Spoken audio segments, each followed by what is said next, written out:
Hello everybody, here we are in week 2 and I'd like to talk a little bit about self-esteem, among other things for this module. But we're going to first talk about the dimensions of self-esteem, just kind of get us squared away on how self-esteem can essentially be sliced and diced. So let's get going and let's begin with William James. William James, what can we say? An amazing psychologist, social psychologist if you will. He wrote the book, Principles of Psychology, 2-volume work in 1890. This is a huge work, and there's a chapter devoted to the self. Hello, Penelope. We're gonna take a little away from James in this regard. The question is, and yeah, I don't know how many of you have maybe thought of this before, but let's say that you say something and you say, well, why did I say that? Or you react in a certain way and it almost seems like you weren't in complete control of the reaction, but you did it, and you say, well, where the hell did that come from?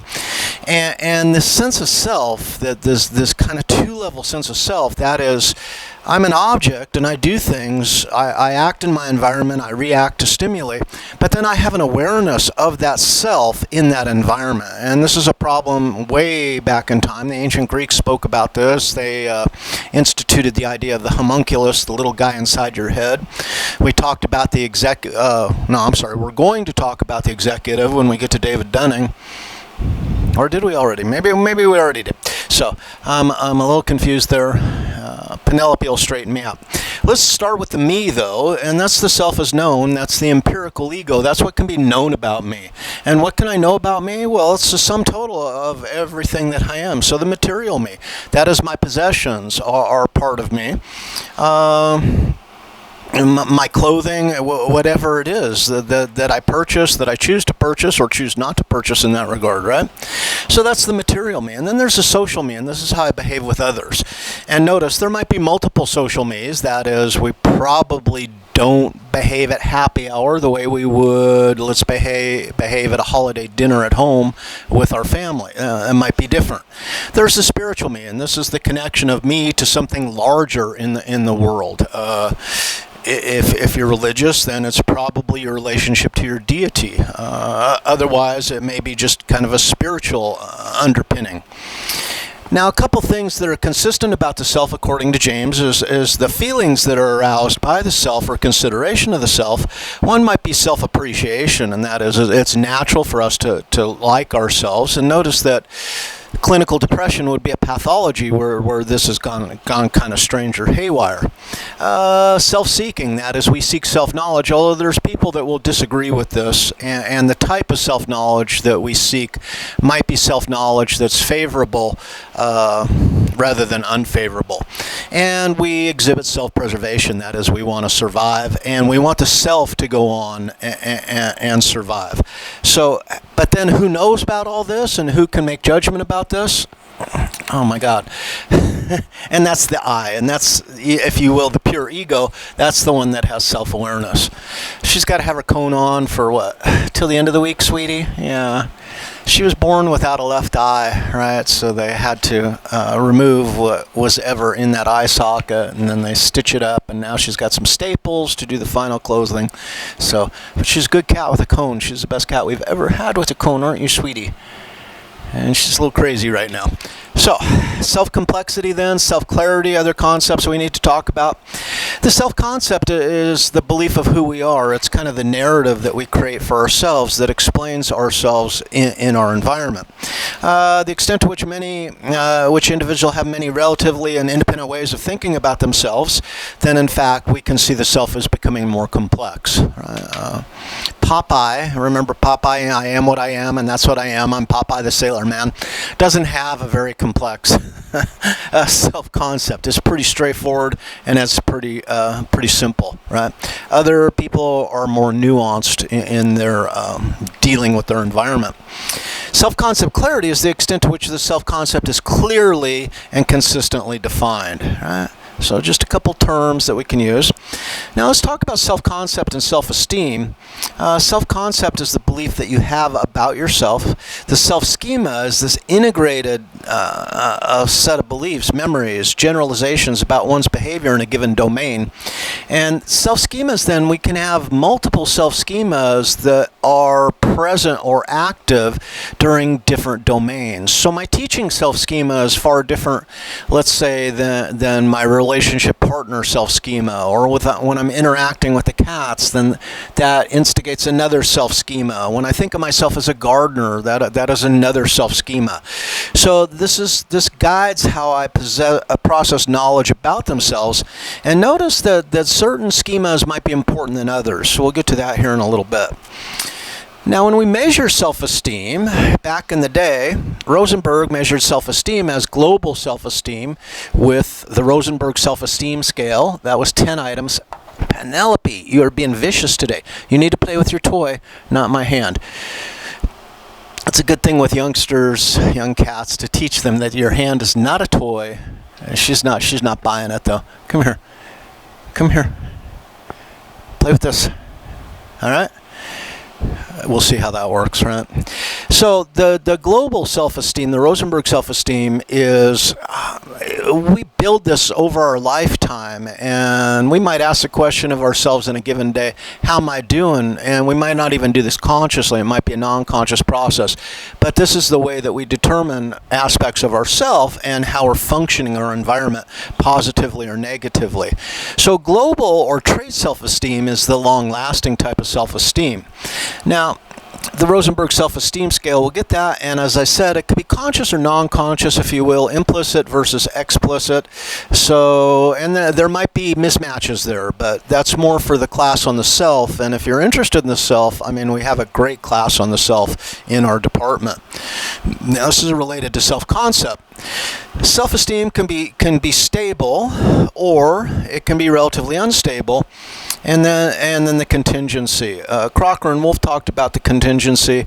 My performance as a teacher self-concept is very robust for me, and my performance as a teacher is critical to my sense of self, right?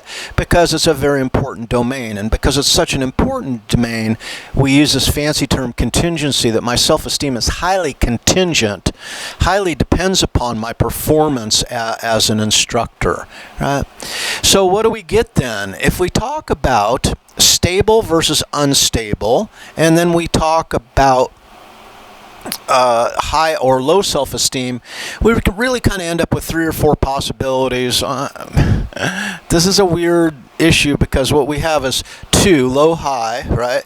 Stable is stable versus fragile, is one way to put it, or unstable. And usually when you think you have a 2 by 2, well, that equals 4. But with self-esteem, with this particular example, it becomes a little more problematic. Let's go to the easy one. Someone's got high self-esteem and it's stable, so we call them a high stable. Duh, right? But what characterizes a person with high, stable self-esteem? They think well of themselves. It's usually based on some element of truth, maybe not. But the idea is that when it's stable, I can take constructive criticism. A failure doesn't set me back on my heels to any great extent. High, stable self-esteem means I'm a capable, competent individual. I feel good. I evaluate myself positively, and I'm open to the idea that I can make mistakes and they're not devastating, right? Now, low stable might be someone at its extreme who's suffering clinical depression. I'm not worth a shit. I'll never be worth a shit. Everything I do turns out to crap, right? But notice that it's consistent. This is the way they feel all the time. And one of the problems in clinical depression is that people have a hard time stepping away from this, that they have a hard time interpreting in the environment significant events as demonstrating their worth. They tend to get pessimistic about those events, and they view them in a negative rather than a positive fashion. So you can see that these self-esteem characteristics affect our self-perception to a great extent.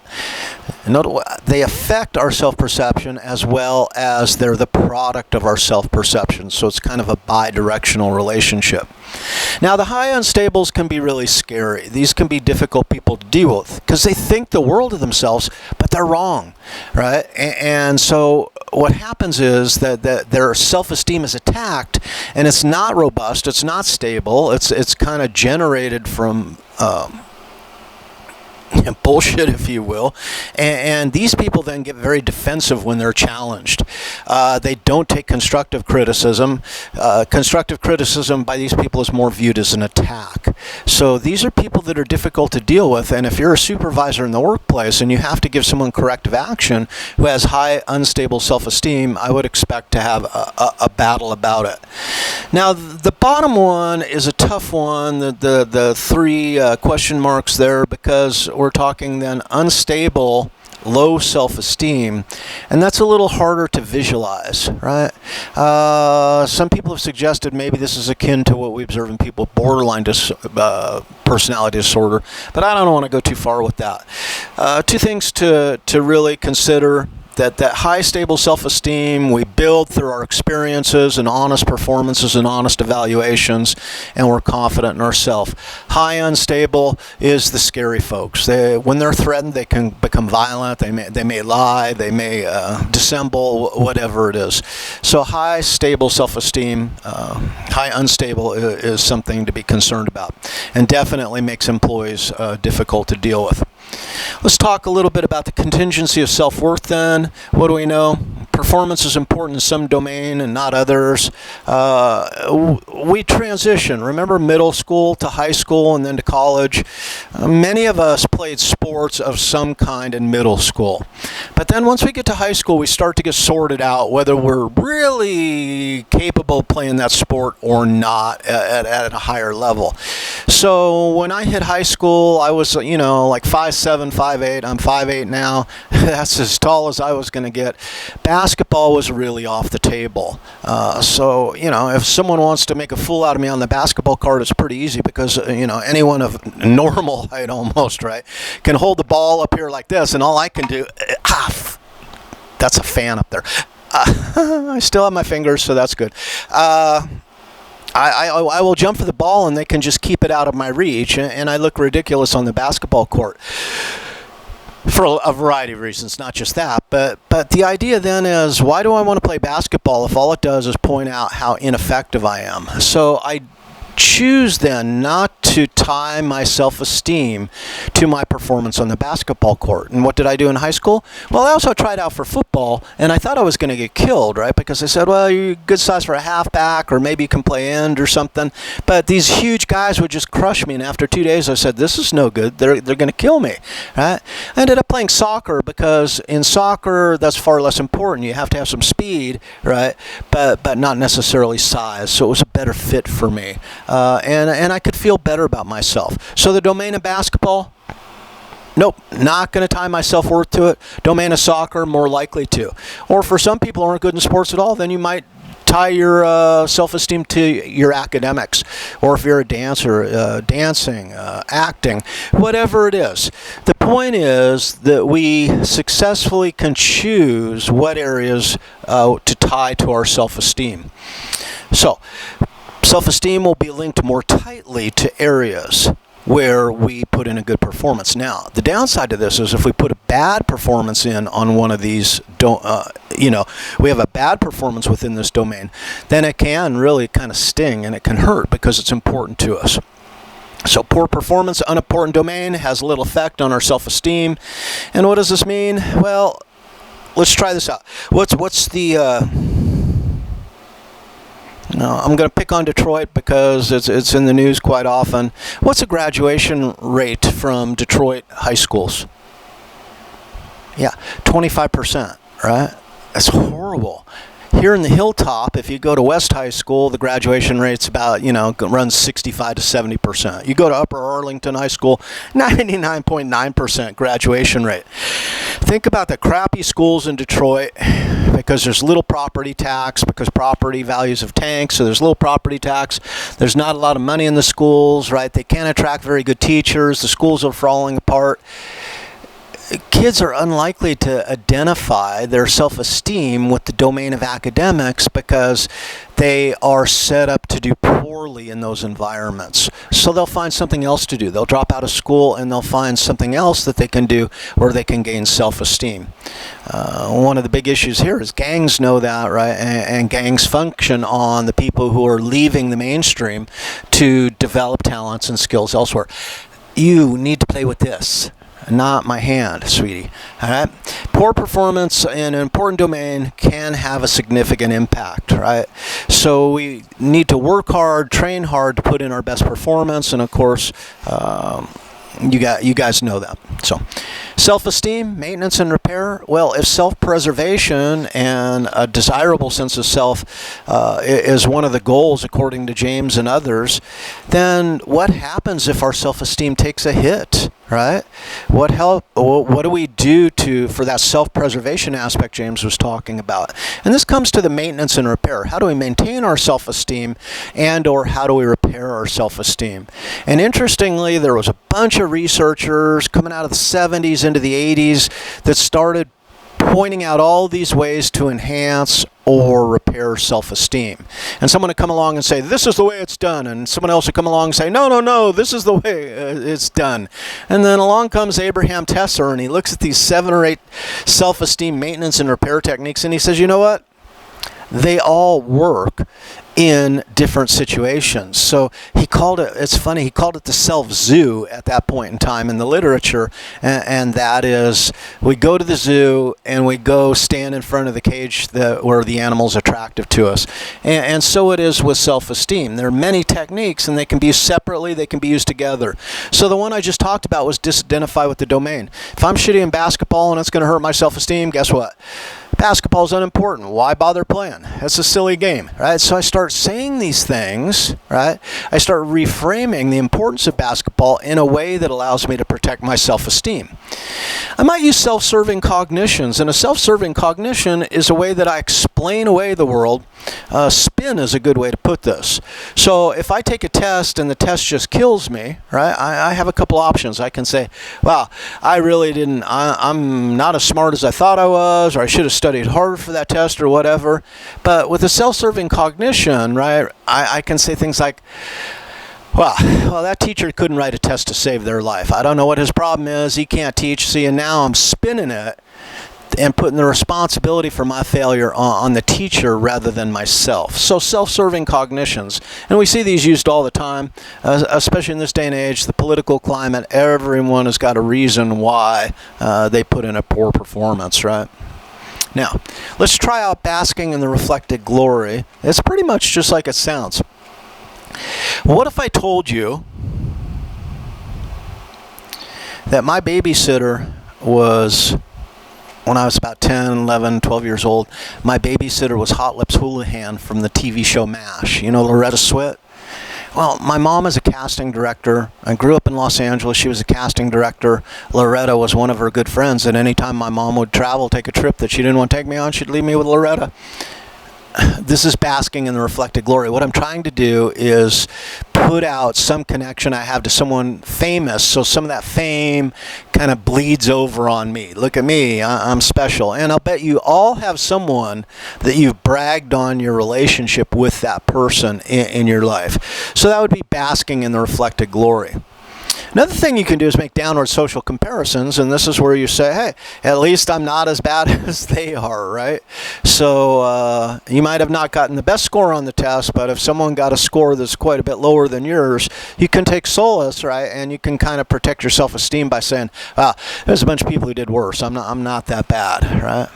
There's that famous old quote, I used to complain about having no shoes until, and what is it, you guys? Yeah, I met a man with no feet.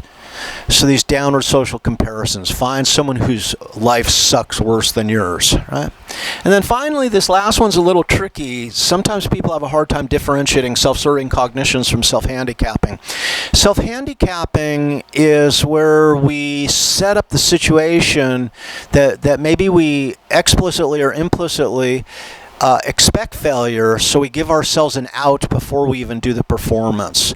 So if you got a major test to take and you're really worried about it, you know, one way to self-handicap then is to go out the night before the test instead of studying and get shit-faced, right? And you wake up in the morning, maybe you get to class late to take the test, you're hungover, you're ill-prepared, you get the test back a week later and it's got that big old D on it, and you say, well, you know what? I don't see how anyone could do well on the test with the hangover I had. That is, you provide yourself an excuse for failure before the event. And notice with self-serving cognitions, you spin it after the event. So these are similar but different. So we're going to go on to the SEM here in a little bit. Well, you will at your leisure. You guys like the cellulosa? I love that plant. I got some more planted. This is last year's, so more pictures ahead. One of the things I do is love gardening, and gardening is important to me. And every year I like to see the garden get a little better because it reflects on my self-esteem, right? Right? Contingency, as it were. So let's call this one good, and I'll see you next time around. Bye.